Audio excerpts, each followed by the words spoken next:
shocked at the nurse's reaction to being tricked. Well, she did breach privacy laws, so she was guilty in that sense, but to kill herself was probably a bit over the top. Gee, I never thought they'd go that far, but, you know, what do? You hear the radio station, they call lots of people pretending to be someone else. It's a practical joke. Get a sense of humour, you know. Prince William and Kate, who left the hospital on Thursday, said they were deeply saddened by the death of the nurse, who was married with 2 children. Their Royal Highnesses were looked after so wonderfully well at all times by everybody at King Edward VII Hospital, and their thoughts and prayers are with Jacinta Saldana's family, friends and colleagues at this very sad time, a statement from William's office said. Thousands of Egyptians are still out on the streets of the capital, Cairo, protesting against the president for refusing to scrap special powers he's given to himself. Mohamed Morsi is considering opposition demands to delay a referendum on the decree. The streets leading up to the presidential palace in Cairo were filled with protesters who made it clear that Mohamed Morsi has got to scrap his constitutional decree. The president declared nearly 3 weeks ago he was giving himself special powers, including a ban on any challenges to his decisions. Morsi wanted Egyptians to endorse his constitution in a referendum next week, but public pressure forced him to announce on Thursday that he may delay it. In his uncompromising speech, he said he was only willing to delay it if there's a guarantee it won't be legally challenged. Opposition leaders rejected the Islamists' proposal of a national dialogue, which they were supposed to have today, even though some Egyptians have said they're willing to compromise some of their rights for stability. Others aren't so sure. He might have mentioned something in his speech yesterday that he's proposing to sit down with the different party leaders or opposition, but he's insisting that the constitution referendum goes on as scheduled, and he insists on the constitutional announcement that he's made. So I don't really see the point or how he can sit and compromise at this point. He's insisting on what people are objecting on. Morsi claims his decree is needed to prevent courts still full of judges appointed by the previous authoritarian government from derailing a constitution vital to Egypt's political transition. Russian Prime Minister Dmitry Medvedev has been caught making some unusual comments after appearing on a TV program and not realizing the cameras were still rolling when it finished. He revealed his views on aliens, Father Christmas, and his boss Vladimir Putin. Anne-Marie Sim has more. Russian Prime Minister Dmitry Medvedev let his guard down after an interview with 5 TV stations when he failed to realize the cameras were still rolling. I believe in Father Christmas, but not too deeply, he said. I'm not one of those people who can tell kids that Santa doesn't exist. He went on to take a jab at President Vladimir Putin's frequent lateness for meetings after he was more than an hour late for an event in southern Russia. Colleagues, somebody should be extremely punctual, while somebody else is exhausting all the limits of being late. Medvedev also criticized police probing a May protest against Putin that turned violent on the eve of his inauguration, when one of the journalists complained about police searching a witness's house at 7 a.m. With his microphone still on, he called the investigators jerks. After they'd walked off the set, Medvedev was asked whether he knew anything about aliens during his time as president. Along with the briefcase of nuclear codes, the president is given a special top-secret folder that contains information about aliens who visited our planet, he answered.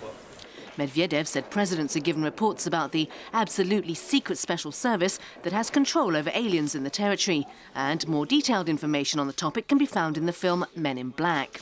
He said he wouldn't say how many aliens there are on Earth because it may cause panic. Sport news now. Manny Pacquiao is ready to step back into the ring. The Filipino boxing champion is dedicating his upcoming bout against Juan Manuel Marquez to victims of a typhoon which killed hundreds of people as it swept through his home country this week. Raymond Jia has a look. Boxing fans gathered at the MGM Grand in Las Vegas to watch Manny Pacquiao and Juan Manuel Marquez weigh in ahead of this weekend's highly anticipated fight. World Boxing Organization welterweight champion Pacquiao took the chance to show his support for those in his home country affected by Typhoon Bopha. The storm ravaged the southern Philippines earlier this week, killing hundreds and leaving thousands homeless. First, I'd like to, greet all the Filipino people and And my sympathy to them, to all the families who are affected by the storm in the Philippines. And this fight, it will be dedicated to all of them. Pacquiao has won their last 2 bouts, but Marquez is determined as ever to take revenge after he narrowly lost their last encounter in a controversial ruling and insists he was robbed of the world welterweight title because of it. 33-year-old Pacquiao tips the scales with the welterweight limit of 147 pounds, while 39-year-old Marquez is 4 pounds lighter. It was an amazing championship battle. Meanwhile, Formula One's newly crowned triple world champion Sebastian Vettel picked up his 3rd world title trophy at the annual International Automobile Federation Awards ceremony in Istanbul. Receiving this trophy obviously makes you realize that it really is happening. Your name is on there, so from now on, no one can take it away from you. So really, happy, great feeling, and a special moment for sure, especially after such a tough year this year. The 25-year-old German became the youngest driver to secure 3 world titles after edging out Ferrari's Fernando Alonso by just 3 points in last month's Brazilian Grand Prix, the last race of the season. Well said. Over in the Brazilian city of Rio de Janeiro, preparations are well and truly underway for the world's biggest football tournaments, next year's Confederation Cup and the 2014 World Cup. Organizers are feeling the pressure to have everything up to scratch and ready in time. Construction workers are working overtime at Rio's Maracana Stadium to have the renovation project completed by next February, a deadline set by football's world governing body FIFA. Rio is also playing host to the 2016 Olympic Games. A look at the winning numbers of tonight's Mark 6 draw: 15, 22, 30, 33, 34, 47, and the extra number is 38. Now for the weather before we go. Mainly fine tomorrow with temperatures between 16 and 20 degrees. Sunny periods on Monday and Tuesday, cloudy with some rain starting Wednesday. Here's the world weather.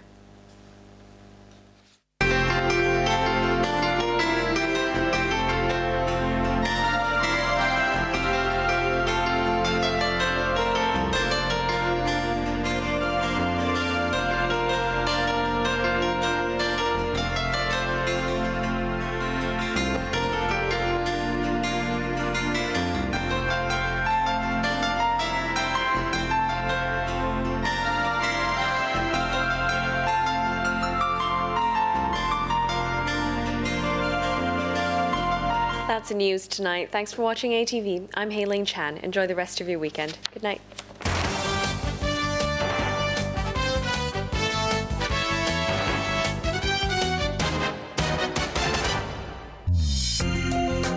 Coming up, Racing to Win.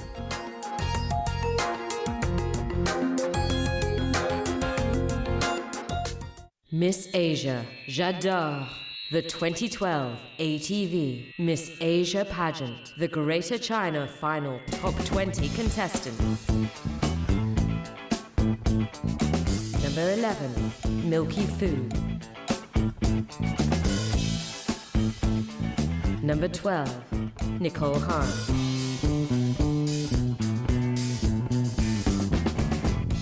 Number 13, Daisy Meng. Number 14, Stephanie Chen. Number 15, Joyce Wu B. The timeless legend, the 2012 ATV Miss Asia Pageant. Use your time wisely. Make every hour of every day count. Discover the real meaning of life on Hour of Power, every Sunday morning at 9. Repeats every Saturday morning at 10. Keeping them honest is what we do. So many questions out there, someone has to ask. Face-to-face challenge. And all the hottest topics are only on Newsline. Every Sunday night at 8. Comics. Or strawberry cakes. Whether they choose to sleep in upstairs cafes or to work through the new year, The Japanese certainly have the most interesting ideas as to how they will celebrate the arrival of 2013. All About documentary, 72 hours. Monday night at 10. 公司搬咗，要通知公司註冊處噃。我上註冊業網站交咗電子表格，更新咗地址啦。公司嘅週年申報表依家都可以喺網上提交，好方便喎，仲慳錢慳時間啊！新嘅 e 提示服務提醒我準時交公司嘅週年申報表。The company's registry's e-registry serves you anytime and anywhere.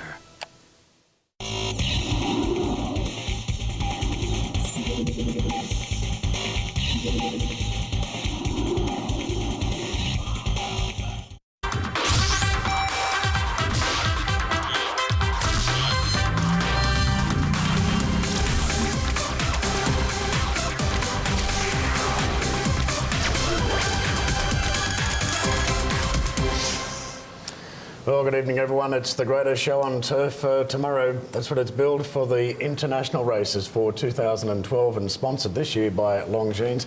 But, well, on Thursday morning it was all looking a greatest show on turf, but the numbers are dropping off. We'll run through scratchings in a moment. Yeah, I was at track work Thursday morning, Darren. You were at track work Thursday morning, and of course I was there Friday morning, and there was no Cirrus de Zeg, and of course he's gone, and now Sea Moon's gone, and there's a few others as well, so it's dropped off a little bit, but it's still going to be a fantastic day of racing. The weather looks like it's going to do its part, so we can just keep our fingers crossed that the rest will take care of itself. Well, Clint, you've been catching up with a lot of the main players. Some good interviews to look forward to tonight. Yeah, we have. We've got plenty of interviews and some rather entertaining ones as well, but it's still got to be a great show. Just a few of the cast members aren't going to be there. They're a little sick for unfortunate reasons. It's unfortunately, a couple of the races are big players, and of course there's a cloud hanging over Ambitious Dragon as well. We should bring that up. I think we'll know more tomorrow, the morning of the race, basically. So we hope that everything's okay there. But yeah, it's been a shame this year. I mean, it's going to be remembered probably as a year where all the leading players came out, and but it's left it open for others, and that's all part of racing. It's been a bonanza for overseas bookmakers with the all-in betting. Let's go through the casualty list for the program tomorrow. Out of the Vase, Sea Moon, who is going to run favourite. Race 4, number 1, Sea Moon. Race 8, number 1, Cirrus de Zeg. He was the 6 to 4 favourite. Well, he was the shortest price favourite of all the races, wasn't he? So that was a big loss, and she was kind of confident in the same race. Sweet Orange came out another one that's had its share of controversy, but probably no need to elaborate too much on that one. Yeah, if you want the story there, read the China Post. There was a detailed story about Sweet Orange. And I note the UK bookies, I think a day after Cirrus de Zeg was scratched, they eased him from 6 to 4 to 13 to 8. They're generous. Yes.